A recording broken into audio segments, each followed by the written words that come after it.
BJP पर जमकर बरसे वीरभद्र, निशाने पर आए बागवानी मंत्री। कौड़ियों के भाव गुम्मा फैक्ट्री बेचने का लगाया आरोप। धूमल ने साधा वीरभद्र पर निशाना, सरकार के खिलाफ दुष्प्रचार का लगाया आरोप। कांग्रेस के कार्यकाल में ज्यादा हुए भूमि के बेनामी सौदे। राज्य में लगेंगे और लघु उद्योग। उद्योग मंत्री किशन कपूर का दावा, बेरोजगारों को मिलेगा घर पर रोजगार। गिरफ्त में आया आदमखोर तेंदुआ 9 घंटे तक तार में रहा फंसा। इलाके के लोगों ने ली राहत की सांस।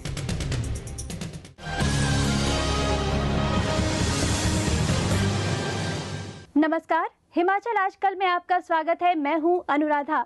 अपने इस खास न्यूज बुलेटिन में हम आपको दिखाएंगे राज्य की हर वो खबर जिसका सरोकार सीधे आपसे है। मुख्यमंत्री प्रेम कुमार धूमल ने कहा कि केंद्रीय मंत्री वीरभद्र सिंह प्रदेश सरकार के खिलाफ दुष्प्रचार करने में लगे हैं। उन्होंने कहा कि भूमि के बेनामी सौदे तो कांग्रेस के कार्यकाल में ज्यादा हुए थे। ये बात मुख्यमंत्री ने जोगिंद्रनगर के चौथड़ा में एक जनसभा को संबोधित करते हुए कही। उन्होंने जोगिंद्रनगर क्षेत्र में करोड़ों रुपए के उद्घाटन व शिलान्यास भी किए। जोगिंद्रनगर क्षेत्र के दौरे पर निकले मुख्यमंत्री प्रेम कुमार धूमल ने केंद्रीय मंत्री वीरभद्र सिंह पर निशाना साधा है। मुख्यमंत्री ने कहा कि वीरभद्र सिंह प्रदेश सरकार को बदनाम करने की कोशिश कर रहे हैं, जबकि सच्चाई ये है कि जब कांग्रेस की सरकार थी तो वीरभद्र सिंह ने अपने नाम कई बीघा जमीन करवाई थी। मुख्यमंत्री ने कहा है कि सबसे ज्यादा भूमि के बेनामे सौदे कांग्रेस के कार्यकाल में हुए थे। कुछ भी आरोप पैसे कैसे हिमाचल बेच दिया, सारा हिमाचल वीरभद्र की सरकार ने सबसे ज्यादा बेचा तो उन्होंने बेचा है, सरकार ने बेचा है। 61 जो सौदे हुए मकान बनाने के लिए जो कॉलोनीज बन रही थी उसमें से 49 सौदे कांग्रेस के टाइम में हुए, कांग्रेस के टाइम में हुए। जैसे जैसे विधानसभा चुनाव नजदीक आते जा रहे हैं, प्रदेश की राजनीति गर्म होती जा रही है। केंद्रीय मंत्री वीरभद्र सिंह और मुख्यमंत्री प्रेम कुमार धूमल के बीच आरोप प्रत्यारोप का दौर जारी है। सुभाष एरी, हिमाचल आजकल, जोगिंद्रनगर। कांग्रेस राज्य की बीजेपी सरकार पर जमकर प्रहार कर रही है। केंद्रीय मंत्री वीरभद्र सिंह ने धूमल सरकार को हर मोर्चे पर विफल करार दिया है। उन्होंने गुम्मा कॉटन फैक्ट्री को बेचने के मामले पर बीजेपी सरकार को घेरा है। इसके साथ ही वीरभद्र सिंह ने आरोप लगाया कि बीजेपी सरकार ने राष्ट्रीय राजमार्गों पर बाहरी राज्यों के लोगों को जमीनें बेची हैं। जुब्बल में उत्तर भारतीय वॉलीबॉल प्रतियोगिता के समापन समारोह में पहुंचे केंद्रीय मंत्री वीरभद्र सिंह ने भाजपा सरकार व बागवानी मंत्री नरेंद्र बरागटा पर हमला बोला है। उन्होंने कहा कि बागवानी मंत्री ने गुम्मा में स्थापित कार्टन फैक्ट्री को कौड़ियों के भाव बेच दिया। वो यहीं पर नहीं रुके, उन्होंने एंटी हेल गन को भी फेल करार दिया। वीरभद्र ने कहा कि ओलों से बचाने के लिए केवल एंटी हेल नेट ही कामयाब है। सेफ सीजन में ही पीटीएफ रहते थे। मशीनरी के तौर पर नहीं बेचा गया, उसको जन खिदोरी के हिसाब से बेचा गया। जब फालतू रो होता है। Anti hail gun technology is not based on scientific facts. ये विज्ञान के तथ्यों के आधार पर ये टेक्नोलॉजी नहीं है। इसके लिए कोई तरीका नहीं है। किसानों और बागवानों एक ही तरीका है, ना कोई ऊपर से आएगा ना कोई नीचे से जाएगा। एंटी हेल नेट लगाओ और बेसिक उस पे इन्वेस्टमेंट होगा। इस मौके पर प्रदेश कांग्रेस के सचिव एवं जुब्बल कोटखाई के पूर्व विधायक रोहित ठाकुर ने कहा कि केंद्रीय मंत्री के जुब्बल दौरे से पार्टी को और अधिक मजबूती मिलेगी। मैं समझता हूं उनका जो दौरा है एक सौगात देके हमारे जुब्बल कोटखाई नावल क्षेत्र के लिए, एक उनके मिनिस्ट्री के अंडर जो आपका एक प्रोजेक्ट यहाँ पर क्रम शुरू हुआ है उसके लिए वो बधाई के पात्र है। और साथ ही साथ उनकी जो ये विजिट है इस क्षेत्र में एक नया रक्त का संचार कांग्रेस पार्टी को पूरे क्षेत्र में मिलेगा। वीरभद्र सिंह के जुब्बल दौरे ने भाजपा को एक बार फिर सकते में डाल दिया है। उनके निशाने पर इस क्षेत्र से ताल्लुक रखने वाले बागवानी मंत्री नरेंद्र बरागटा रहे हैं। इस इलाके की जनता का रुख कांग्रेस की ओर करने में वीरभद्र कितना कामयाब होंगे ये तो समय ही बताएगा। प्रदीप राही, हिमाचल आजकल, जुब्बल। प्रदेश सरकार ने ग्रामीण क्षेत्रों में लघु उद्योग स्थापित करने की कवायद शुरू कर दी है। खुद प्रदेश के उद्योग मंत्री किशन कपूर मानते हैं कि बड़े उद्योगों की बजाय लघु उद्योग स्थापित करने से रोजगार के अवसर बढ़ेंगे। सरकार कांगड़ा जिले में भी लघु उद्योग स्थापित करने की तैयारी कर रही है। प्रदेश में अगर ज्यादा से ज्यादा लघु उद्योग लगाए जाते हैं तो वे मील का पत्थर साबित होंगे। ग्रामीण क्षेत्रों में लघु उद्योग लगने से वहां के युवकों को घर पर ही रोजगार के अवसर मिलेंगे। उद्योग मंत्री किशन कपूर ने कहा कि हिमाचल में कुल 37,835 उद्योग स्थापित किए गए हैं। इनमें से 37,364 लघु उद्योग हैं। इन उद्योगों के लगने से 1,14,000 बेरोजगारों को रोजगार मिला है। हिमाचल के अंदरूनी क्षेत्र में वहाँ भी उद्योग स्थापित हो, बड़े उद्योग नहीं। हम कॉटेज इंडस्ट्री की संभावनाएं तलाश नहीं रहे, बल्कि मैंने पीछे अपने सभी जो इंडस्ट्री के अधिकारी हैं और उसमें जीएम स्तर के सारे अधिकारी जिला के बुलाए थे और उनको कहा है ताकि लोगों के घर में ही इंडस्ट्री लगे और लोगों को रोजगार मिले। राज्य सरकार ने प्रदेश के सभी जिलों में लघु उद्योग स्थापित करने की योजना बनाई है। सरकार की ये योजना अगर सिरे चढ़ती है तो जहां एक और बेरोजगार युवकों को रोजगार के साधन उपलब्ध होंगे, वहीं राज्य के राजस्व में भी इजाफा होगा। ब्यूरो रिपोर्ट, हिमाचल आजकल। नूरपुर के विधायक राकेश पठानिया ने उद्योग मंत्री किशन कपूर के खिलाफ मोर्चा खोल दिया है। उन्होंने आरोप लगाया कि उद्योग मंत्री अवैध खनन माफिया को संरक्षण दे रहे हैं। पठानिया ने कहा कि नए जिलों का गठन करना जनता की मांग है, मगर उद्योग मंत्री नए जिलों के गठन का विरोध करके लोगों के बीच भ्रम फैला रहे हैं। मैंने कुछ चंद सवाल इंडस्ट्री मिनिस्टर से पूछे थे अवैध खनन को लेकर और जिले के गठन के ऊपर। अवैध खनन में पालमपुर की न्यूगल खड्ड के और 16 कॉन्स्टिट्यूंसी की पर्चियां जो है वो नूरपुर में पकड़ी गई, जिनकी कॉपियां मैं अपने साथ लाया हूं। This is a clear cut case of erosion and looting and 45 such FIRs have been lodged in Nurpur police station. Bhajpa मंडल चंबा ने विधानसभा चुनाव को लेकर तैयारियां शुरू कर दी हैं। इसको लेकर भाजपा मंडल चंबा की एक बैठक स्थानीय विधायक बालकृष्ण चौहान की अध्यक्षता में आयोजित की गई। बैठक में चंबा विधानसभा क्षेत्र के सभी बूथ पदाधिकारियों और भाजपा कार्यकर्ताओं ने भाग लिया। इस मौके पर विधायक बालकृष्ण चौहान ने कहा कि बैठक में कार्यकर्ताओं को मिशन रिपीट के बारे में टिप्स दिए गए हैं। सिरमौर जिला कांग्रेस कमेटी के उपाध्यक्ष तपेंद्र सिंह सैनी ने प्रदेश सरकार को भ्रष्टाचार के मामले में लपेटते हुए कहा कि सरकार के नेता व मंत्री भ्रष्टाचार में डूबे हुए हैं। पावंटा साहिब में सैनी ने कहा कि भाजपा के नेता ही अपनी सरकार पर भ्रष्टाचार के आरोप लगा रहे हैं।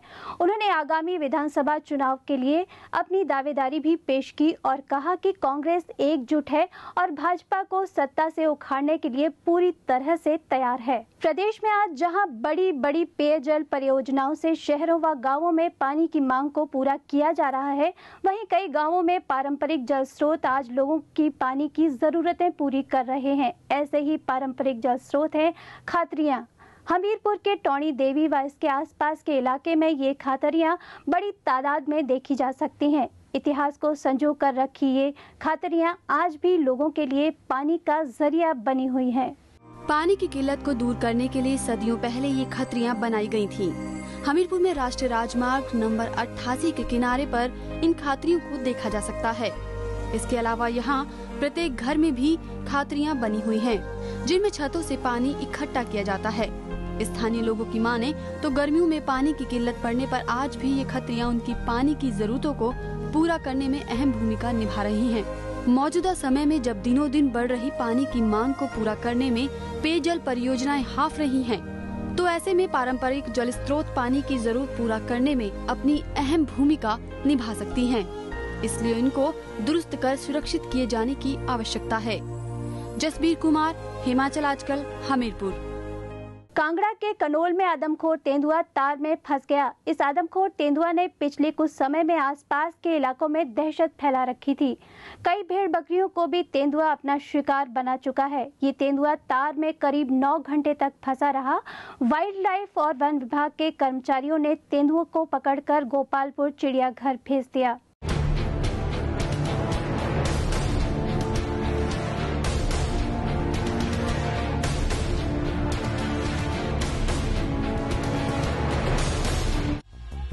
कांगड़ा के कनोल क्षेत्र में दहशत फैलाने वाले तेंदुओं से आखिर लोगों को निजात मिल ही गई है। तेंदुए के डर से इस इलाके के लोग सहमे हुए थे।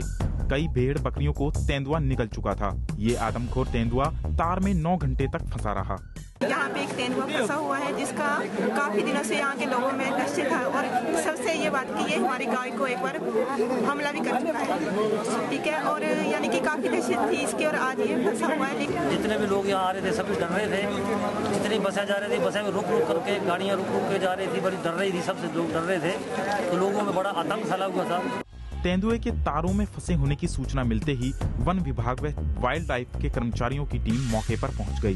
वन विभाग के डीएफओ एसके मुसाफिर ने बताया कि इस आदमखोर तेंदुए को बेहोश करके पकड़ा गया, जिसके बाद इसे चिड़ियाघर भेज दिया गया है। हमें सुबह पता चला कि यहाँ पर जो ट्रैप लगा हुआ था और यहाँ फुली ग्रोन लेपर्ड लगभग 4-4.5 साल का होगा, इसको ट्रैप में फंसा हुआ था, तो अभी हमने इसको प्रेशराइज करके अब इसको ले जा रहे हैं और इसके ट्रीटमेंट करा के इसको दोबारा पर भेज देंगे।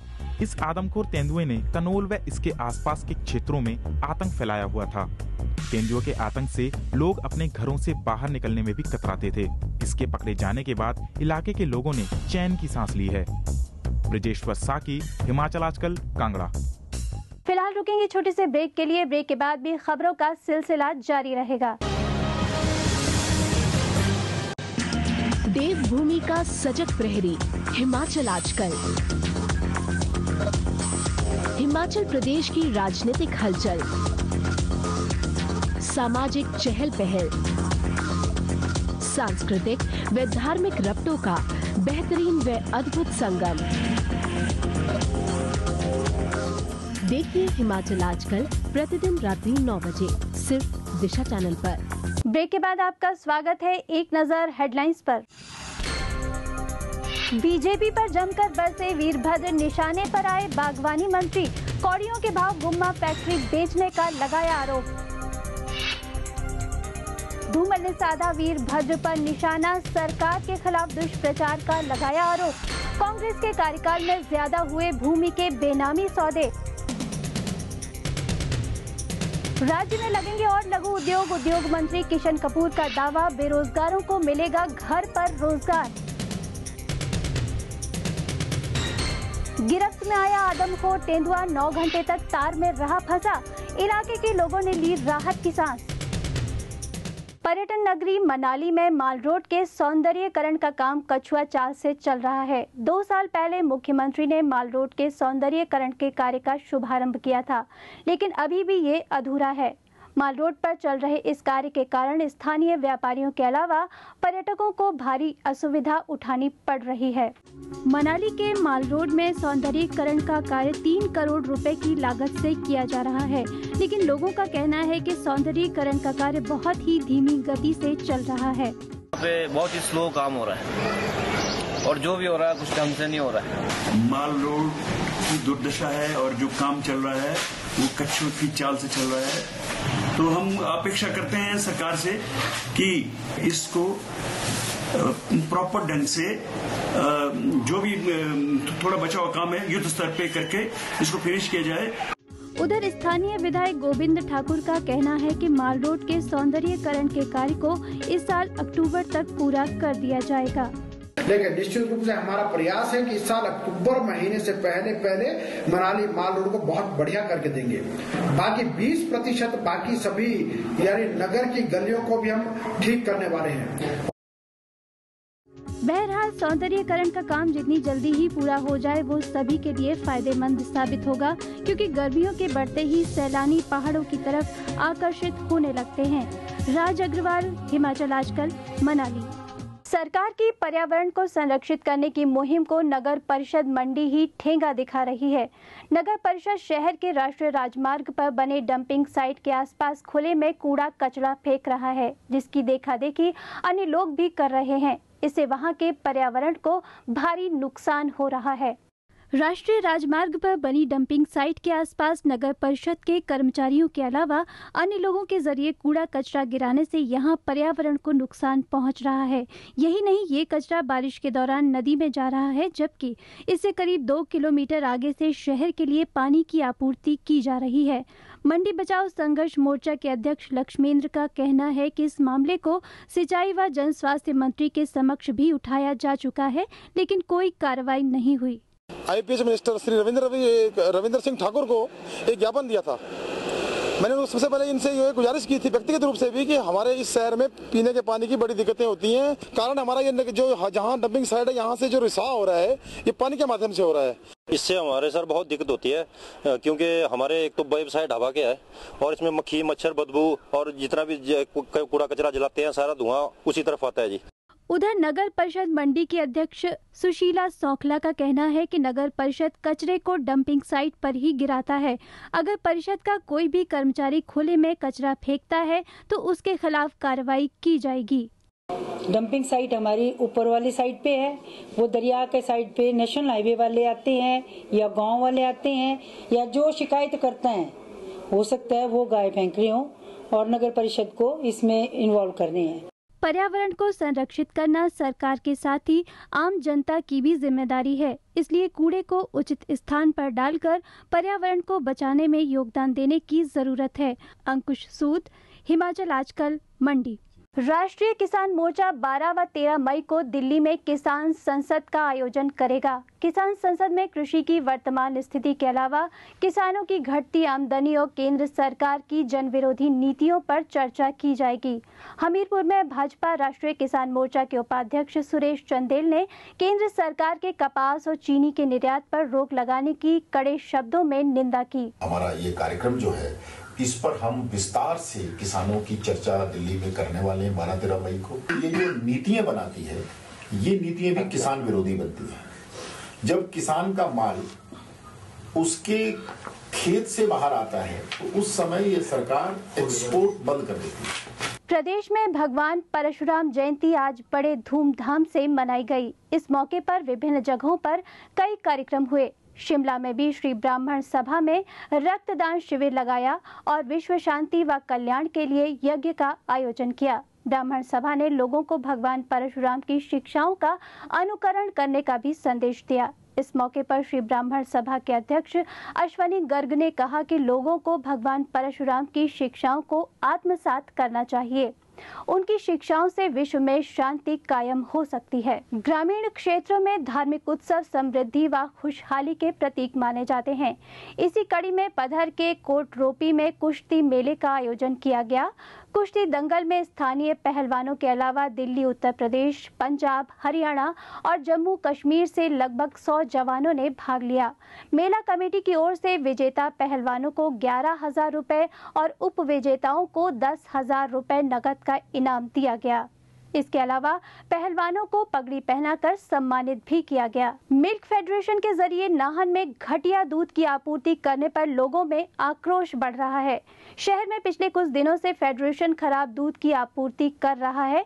लोगों का कहना है कि फेडरेशन के दूध में दुर्गंध आती है। बीते दिन भी लोगों ने बिक्री केंद्र से दूध को लेने से साफ इनकार कर दिया था। लोगों का गुस्सा देख मिल्क फेडरेशन के अधिकारी मौके पर पहुंचे और बिक्री केंद्र से दूध को वापस प्लांट भिजवाया। अधिकारियों ने आश्वासन दिया कि भविष्य में इस तरह के दूध की आपूर्ति नहीं की जाएगी। क्वालिटी या डाउन या कोई इस प्रकार की स्मेल किस प्रकार की प्रॉब्लम होगी वो सारा दूध वापस कर दिया जाएगा और भविष्य में भी दूध अच्छा से अच्छा दूध देने का विभाग प्रयास करेगा। और अब एक नजर सुर्खियों पर।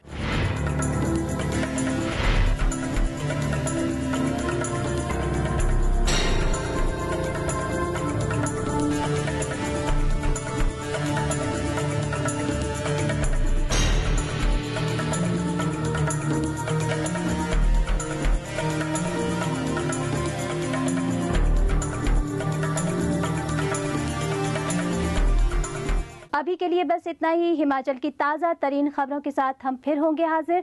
तब तक के लिए नमस्कार। हिमाचल आजकल से जुड़ी किसी भी प्रतिक्रिया या सुझाव के लिए संपर्क करें कृष्ण भानु, ठाकुर वाटिका, खलीनी, शिमला 2। Phone number 09816901200, 01772629411। हमारा ईमेल आईडी है himachalajkal@gmail.com।